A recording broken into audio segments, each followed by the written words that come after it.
वह जो मिटना नहीं जानता, टूटना नहीं जानता, वह क्या बनेगा, क्या जुड़ेगा? क्योंकि जुड़ने के लिए और बनने के लिए जोड़ की जरूरत होती है, मगर उसे जोड़ का पता ही नहीं कि जोड़ होता क्या है। और जोड़ का नाम ही तो योग है। योग और है क्या? तो उससे अपना जीवन तक निर्मित नहीं हो सकता। बाहर चाहे वह जो भी निर्माण करता रहे, बाहर की दुनिया में वह चाहे जितना भी सक्सेसफुल हो, जितना भी सफल हो, मगर जहाँ तक जीवन के निर्माण की बात आती है, वहाँ पर और जो मरना नहीं जानता है, वह जीना क्या जानेगा, कैसे जानेगा? नहीं जान सकता। वह जीवन का स्वाद जान कैसे सकता है? उसने स्वाद जाने होंगे दूसरे अध्ययन अध्यापन के, मगर अध्ययन अध्यापन से कुछ भी नहीं होता। तुम कितना ही सुनते रहो, कितना ही बोलते रहो, भला सुनने बोलने से क्या होता है? कुछ भी तो नहीं होता। बस होता इतना है कि हम एक को तो अपने हाथ से पकड़ लेते हैं और दूसरे को छोड़ देते हैं। एक को पकड़ो और दूसरे को छोड़ो, या फिर अनुमान लगाओ। हम अनुमान लगाते हैं, बस सोचते हैं, सोचते सोचते जीवन बीत जाता है।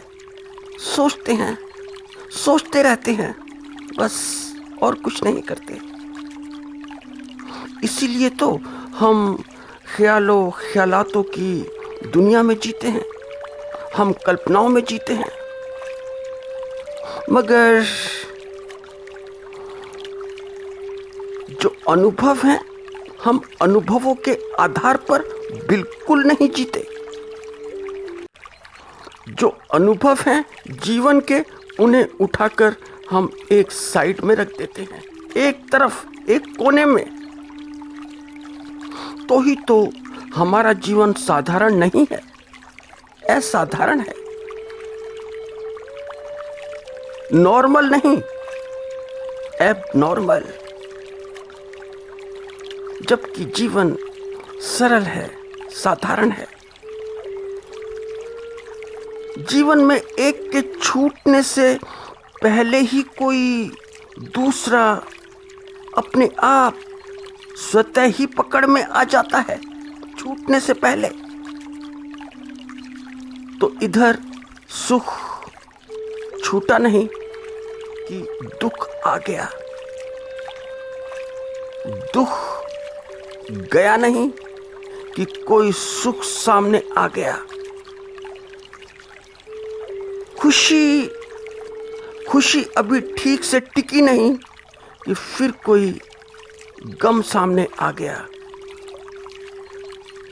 वो एक गाना है ना, याद आता है कि गिला तुमसे नहीं कोई, मगर अफसोस थोड़ा है कि जिस गम ने मेरा दामन बड़ी मुश्किल से छोड़ा है, उसी गम से फिर मेरा क्यों रिश्ता जोड़ जाते हो, खिलौना जानकर। तो डर गए देखकर रात को कि गुप्त अंधेरा, इतना गुप्त अंधेरा, इतना घना अंधेरा। तो सोचने लगे अब क्या करें अंधेरे का। मगर होता क्या है कि सोचते सोचते फिर अनुभव सामने आता है, फिर अनुभव अपनी चोंच खोलता है कि चिड़ियों की चहचहाट की आवाज सुनाई देने लगती है। फिर से कोई जीवन में कुछ ऐसा आ जाता है, ऐसा उजाला कि लगता है कि फिर सूरज निकल गया। आज फिर निकला सूरज। सूरज तो रोज रोज निकलता है, रोज रोज छिपता है। तो सूरज का उदय होना और अस्त होना, यह भी हमें ठीक से सिखा नहीं पाता। हम सूरज से भी ठीक से सीख नहीं पाते कि एक दिन जो उदय होता है उसका अस्त होना तयशुदा है, सुनिश्चित है, कंफर्म है। तो ये हमारी नासमझी है कि हम सावन को ही स्वीकार करते हैं कि सावन ही ठीक है,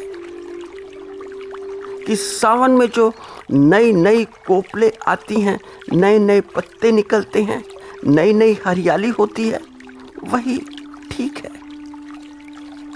मगर हम भूल जाते हैं कि पतझड़ के बिना तो कोई सावन नहीं आता। कोई सावन कभी नहीं आता है, कैसे आ सकता है? बिना पतझड़ के सावन आ जाए, असंभव है। पतझड़ के बिना भला सावन कैसे आएगा?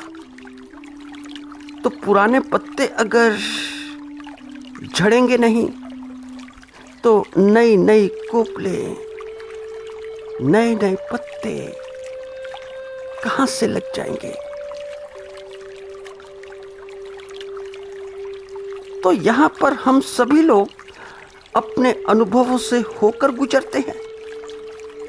सबके अनुभव हैं। देखा ना तुमने कि बचपन जाने से पहले जवानी पकड़ा जाता है, और ये जवानी ही जाति बाद में है, मगर पहले बुढ़ापे की उंगली को पकड़ा जाती है कि पकड़ो बुढ़ापे की उंगली, मुझे बाद में छोड़ना। तो जन्म होते ही मृत्यु सुनिश्चित हो जाती है, और मृत्यु तो ऐसी है कि कुछ भी नहीं देखती, कि कोई घर द्वार देखती हो, रिश्ता नाता देखती हो, संबंध देखती हो, कुछ भी नहीं देखती। यह भी नहीं देखती कि तुम हो कितने बड़े या कितने छोटे, तुम महल के आदमी या झोपड़े के आदमी। तो मृत्यु से अगर कभी हो सके तो आंख से आंख मिलाकर देखना। तो जैसे ही मृत्यु से आंख मिलाकर देखोगे तो देखते ही मौसम बदल जाएगा, सारा मौसम बदल जाएगा। सीधे सीधे पतझड़ आ जाएगा, सीधे पतझड़ की ऋतु आ जाएगी। और ये जो पतझड़ है, इसके बिना जीवन में जितने भी सावन आते हैं, जो भी सावन आते हैं, वे सारे के सारे डुप्लीकेट सावन हैं, रेडीमेड सावन हैं, आर्टिफिशियल सावन हैं, सारे कृत्रिम सावन हैं। हाँ, इस पतझड़ के बाद जो सावन आता है, वह सावन है, उसे सावन बोला जा सकता है, वह सदाबहार है। तो हुआ ऐसा कि गौतम सिद्धार्थ के ऊपर पहले यही पतझड़ आया, पहले यही पतझड़ आया। और कैसे आया? आया ऐसे कि दूसरे की मृत्यु को देखकर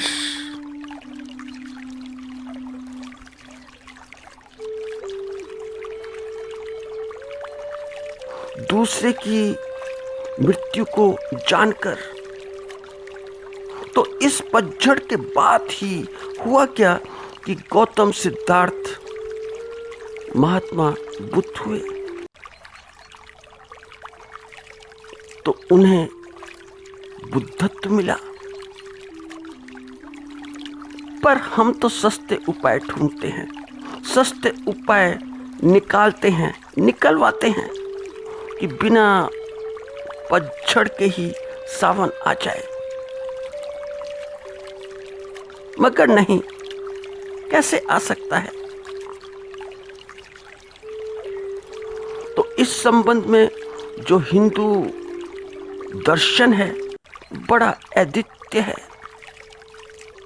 पूरी दुनिया में हिंदू दर्शन जैसा कोई भी दर्शन नहीं है।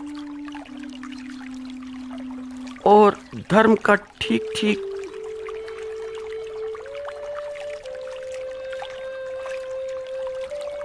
रूप जानना हो, स्वरूप जानना हो, तो इस दुनिया को हिंदू दर्शन से ही सीखना होगा। जैसे कि तुम देखो हवन में, वहां अग्नि जलती है और मंत्र बोले जाते हैं, मंत्रोच्चार होता है, और जितने भी मंत्र हैं तो उनमें से हर एक मंत्र बड़ा बड़ा गहन है, बड़ा प्रार्थनापूर्ण है। और मंत्र के अंत में आता है स्वाहा, स्वाहा, और समिधा को अग्नि में डाल दिया जाता है और समिधा अग्नि में स्वाहा हो जाती है। स्वाहा का अर्थ है कि नाशवान। और नाशवान क्या? कि जो सब कुछ जाने को है, विनष्ट होने को है, बस थोड़े से टाइम की बात है, समय की बात है, थोड़ी सी समय की अवधि, समयावधि, टाइम पीरियड, सब कुछ नष्ट होने को ही है। सब कुछ स्वाहा। ऐसे ही स्वाहा जैसे कि बचपन भी गया, स्वाहा, फिर जवानी गई, स्वाहा, अब बुढ़ापा आ गया, वो भी स्वाहा ही होने को है, स्वाहा ही होने वाला है। तो तुम एक बात बताओ कि ये जीवन का एक पतझड़ नहीं तो फिर और क्या है? ये पतझड़ आने दो, जो फूल पत्तियां जीवन के ऊपर लगी हैं उन्हें झड़ने दो, गिरने दो, अपने ही बोझ से। ये जितना भी निरर्थक है सारा गिर जाए तो अच्छा है। उसके बाद ही तो, तभी तो जो सावन आएगा वह ठीक सावन होगा, मूल सावन होगा, ओरिजिनल सावन होगा। उसी सावन में तो प्रेम के फूल खिलेंगे और ये फूल जो होंगे तो इन फूलों में ध्यान की सुगंध होगी, प्रार्थना के स्वर होंगे, भक्ति का